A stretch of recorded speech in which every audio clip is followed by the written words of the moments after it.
Cette image illustre une chute. Des soldats, des rebelles Séléka devant le palais présidentiel à Bangui.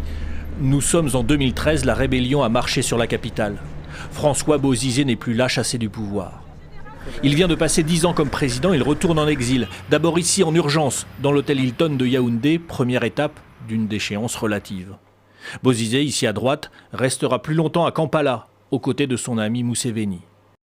Il vient de passer 10 ans au pouvoir, aidé par la France, qui l'honore d'un de ses premiers voyages après l'élection de 2005.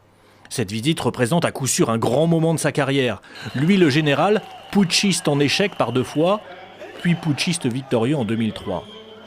Les Français l'ont sauvé plus d'une fois, grâce notamment aux accords de défense signés après l'indépendance. Mais pas en 2013. Il s'exprime ici à quelques semaines de l'entrée des rebelles à Bangui. Sa morgue va le perdre, en réponse à ces soldats qui lui demandent de démissionner. J'ai été élu à double reprise en tant que chef de l'État de la République centrafricaine, à plus de 70%. Qu'est-ce que vous voulez que je puisse dire? Je suis là et c'est tout. Je n'ai pas besoin de répondre à une question pareille.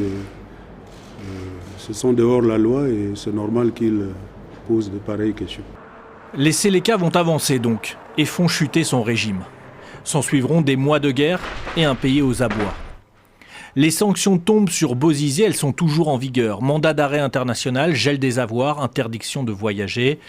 Ce qui ne l'a pas empêché de sortir de son exil en Éthiopie et au Gabon. Et ni de parler. Ici en Ouganda en 2016, il donne son avis sur la présidentielle dans son pays. Il n'a jamais été bien loin.